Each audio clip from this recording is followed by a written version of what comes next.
She did take up her pencil and pad one last time to help me out. In 9th grade, I was chosen by my English teacher, Sister Mary Joseph, to deliver the Teacher's Day address at the school assembly. Back in the Dominican Republic, I was a terrible student. No one could ever get me to sit down to a book. But in New York, I needed to settle somewhere, and the natives were unfriendly, the country inhospitable, so I took root in the language. By high school, the nuns were reading my stories and compositions out loud to my classmates as examples of imagination at work. This time my imagination jammed. At first I didn't and then I couldn't seem to write that speech. I suppose I should have thought of it as a great honor, as my father called it, but I was mortified. I still had a pronounced lilt to my accent, and I did not like to speak in public, subjecting myself to my classmates' ridicule. Recently they had begun to warm toward my sisters and me, and it took no great figuring to see that to deliver a eulogy for a convent full of crazy, old, overweight nuns was no way to endear myself to the members of my class. But I didn't know how to get out of it. Week after week, I'd sit down, hoping to polish off some quick, non-committal little speech. I couldn't get anything down. The weekend before our Monday morning assembly, I went into a panic. My mother would just have to call in and say I was in the hospital in a coma. I was in the Dominican Republic. Yeah, that was it. Recently, my father had been talking about going back home to live. My mother tried to calm me down. Just remember how Mr. Lincoln couldn't think of anything to say at the Gettysburg, but then bang, 80 and once upon a time ago, she began reciting. Her version of history was half invention and half truths and whatever she needed to prove a point. Something is going to come if you just relax. You'll see. Like the Americans say, necessity is the daughter of invention. I'll help you. All weekend, she kept coming into my room with help. Please, Mommy, just leave me alone, please, I pleaded with her. But I'd get rid of the goose only to have to contend with the gander. My father kept poking his head in the door just to see if I had fulfilled my obligations, a phrase he'd used when we were a little younger, and he checked to see whether we had gone to the bathroom before a car trip. Several times that weekend around the supper table, he'd recite his valedictorian speech from when he graduated from high school. He'd give me pointers on delivery, on the great orators and their tricks. Humbleness and praise and falling silent with great emotion were his favorites. My mother sat across the table, the only one who seemed to be listening to him. My sisters and I were forgetting a lot of our Spanish, and my father's formal, florid diction was even harder to understand. But my mother smiled softly to herself and turned the lazy Susan at the center of the table around and around as if it were the prime mover, the first gear of attention. That Sunday evening I was reading some poetry to get myself inspired. Whitman in an old book with an engraved cover my father had picked up in a thrift shop next to his office a few weeks back. I celebrate myself and sing myself. He most honors my style who learns under it to destroy the teacher. The poet's words shocked and thrilled me. I had gotten used to the nuns, a literature of appropriate sentiments, poems of the message, expurgated texts, but here was flesh and blood man, belching and laughing and sweating in poems. Who touches his book, touches a man. That night at last, I started to write, recklessly, 3, 5 pages, looking up once only to see my father passing by the hall on tiptoe. When I was done, I read over my words, and my eyes filled. I finally sounded like myself in English. As soon as I had finished the first draft, I called my mother to my room. She listened attentively as she had to my father's speech, and in the end her eyes were glistening too. Her face was soft and warm and proud. That is a beautiful, beautiful speech, Coquita. I want for your father to hear it before he goes to sleep. Then I will type it for you. All right? Down the hall we went, the two of us, faces flushed with accomplishment. Into the master bedroom where my father was propped up on his pillows, still awake, reading the Dominican papers, already days old. He had become interested in his country's fate again. The dictatorship had been toppled. The interim government was going to hold the first free elections in 30 years. There was still some question in his mind whether or not we might want to move back. History was in the making. Freedom and hope were in the air again. But my mother had gotten used to the life here. She did not want to go back to the old country where she was only a wife and a mother, and a failed one at that, since she had never had the required son. She did not come straight out and disagree with my father's plans. Instead, she fussed with him about reading the papers in bed, soiling those sheets with those poorly printed foreign tabloids. The Times is not that bad, she'd claim if my father tried to humor her by saying they shared the same dirty habit. The minute my father saw my mother and me filing in, he put his paper down and his face brightened. as if at long last his wife had delivered a son, and this was the news we were bringing him. His teeth were already grinning from the glass of water next to his bedside lamp, so he lisped when he said, speech, speech. It is so beautiful, Poppy, my mother previewed him, turning the sound off on his TV. She sat down at the foot of the bed.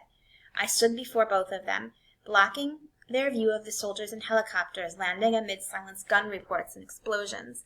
A few weeks ago it had been the shores of the Dominican Republic. Now it was the jungles of Southeast Asia they were saving. My mother gave me the nod to begin reading. It didn't need much encouragement. I put my nose to the fire, as my mother would have said, and read from start to finish without looking up. When I was done, I was a little embarrassed at my pride in my own words. I pretended to quibble with a phrase or two. I was sure I'd be talked up changing. I looked questioningly to my mother. Her face was radiant. She turned to share her pride with my father. But the expression on his face shocked us both. His toothless mouth had collapsed into a dark zero. His eyes glared at me, then shifted to my mother, accusingly, in barely audible Spanish, as if secret microphones or informers were all about. He whispered, "You will permit her to read that?" My mother's eyebrows shot up. Her mouth fell open. In the old country, any whisper of a challenge to authority could bring the secret police in their black VWs. But this was America. People could say what they thought. "What is wrong with her speech?" my mother questioned him. "What is wrong with her speech?" My father wagged his head at her. His anger was always more frightening in his broken English, as if he had mutilated the language in his fury. And now there was nothing to stand between us and his raw, dumb anger. "What is wrong? I will tell you what is wrong. It shows no gratitude. It is boastful. I celebrate myself? The best student learns to destroy the teacher?" He mocked my plagiarized words. "That is insubordinate. It is improper. It is disrespecting of her teachers." In his anger he had forgotten his fear of lurking spies. Each wrong he voiced was a decibel higher than the last outrage. Finally he was yelling at me, "As your father, I forbid you to say that a speech."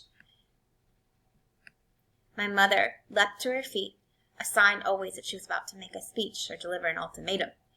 She was a small woman, and she spoke all her pronouncements standing up, either from protection or as a carryover from her girlhood in convent schools where one asked for and literally took the floor in order to speak. She stood by my side, shoulder to shoulder. We looked down at my father. "That is no tone of voice, Eduardo," she began. But now my father was truly furious. I suppose it was bad enough I was rebelling, but here was my mother joining forces with me. Soon he would be surrounded by a house full of independent American women. He, too, leapt from his bed, throwing off his covers. The Spanish newspapers flew across the room. He snatched my speech out of my hands, held it before my panicked eyes, a vengeful, mad look in his own. And then once, twice, 3, 4, countless times, he tore my prize into shreds.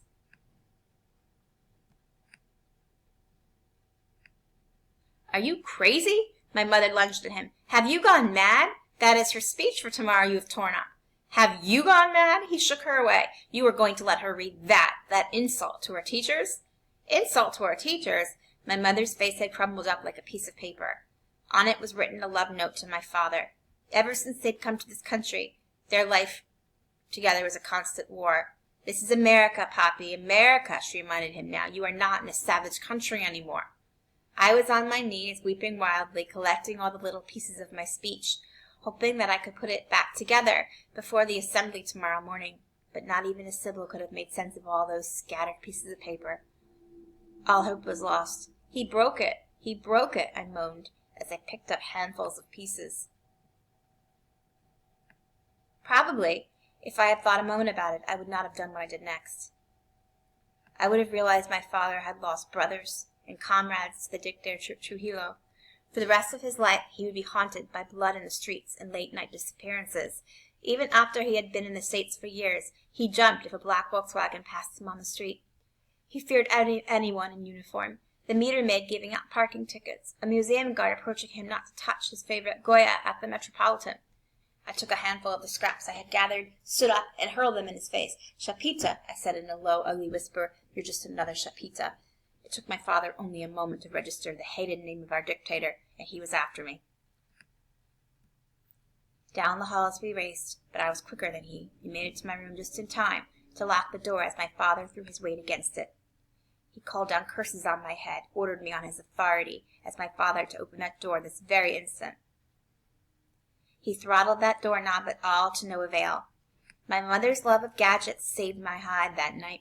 She had hired a locksmith to install good locks on all the bedroom doors after our house had been broken into while we were away the previous summer. In case burglars broke in again and we were in the house, they'd have a second round of locks to contend with before they got to us. Eduardo, she tried to calm him down. Don't you ruin my new locks. He finally did calm down, his anger spent. I heard their footsteps retreating down the hall. I heard their door close, the clicking of their lock. Then muffled voices, my mother's peaking in anger and persuasion, my father's deep murmurs of explanation and self-defense.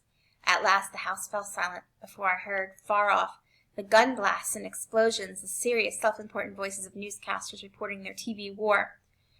A little while later there was a quiet knock at my door, followed by a tentative attempt at the doorknob. Cuquita? My mother whispered. Open up, Cuquita.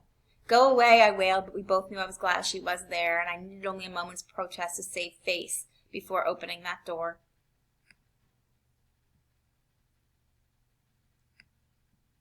What we ended up doing that night was putting together a speech at the last moment. 2 brief pages of stale compliments and the polite commonplaces on teachers, wrought by necessity without much invention by mother for daughter late into the night in the basement on the pad of paper and with the same pencil she had once used for her own inventions, for I was too upset to compose the speech myself. After it was drafted, she typed it up while I stood by, correcting her misnomers and missayings. She was so very proud of herself when I came home the next day with the success story at the assembly. The nuns had been flattered. The audience had stood up and given our devoted teachers a standing ovation, what my mother had suggested they do at the end of my speech. She clapped her hands together as I recreated the moment for her. I stole that from your father's speech, remember? Remember how he put that in the end? She quoted him in Spanish and translated for me into English. That night I watched him from the upstairs hall window, where I'd retreated the minute I heard his car pull up in front of our house. Slowly my father came up the driveway, a grim expression on his face as he grappled with a large, heavy cardboard box. At the front door he set the package down carefully and patted all his pockets for his house key, precisely while my mother had invented her ticking keychain. I heard the snapping open of the locks downstairs, heard as he struggled to maneuver the box through the narrow doorway. Then he called my name several times, but I would not answer him. My daughter, your father, he loves you very much, he explained from the bottom of the stairs. He just wants to protect you. Finally, my mother came up and pleaded with me to go down and reconcile with him. Your father did not mean to harm. You must pardon him. Always it is better to let bygones be forgotten, no? I guess she was right. Downstairs I found him setting up a brand new electric typewriter on the kitchen table. It was even better than the one I'd been begging to get like my mother's. My father had outdone himself with all the extra features, a plastic carrying case with my initials in decals below the handle, a brace to lift the paper upright when I typed, an erase cartridge, an automatic margin tab, a plastic hood like a toaster cover to keep the dust away. Not even my mother, I think, could have invented such a machine. But her inventing days were over just as mine were starting up with my school-wide success. That's why I've always thought of that speech my mother wrote for me as her last invention, rather than the suitcase rollers everyone else in the family remembers. It was as if she had passed on to me her pencil and pad and said, "Okay, Cuquita, here's the buck. You give it a shot."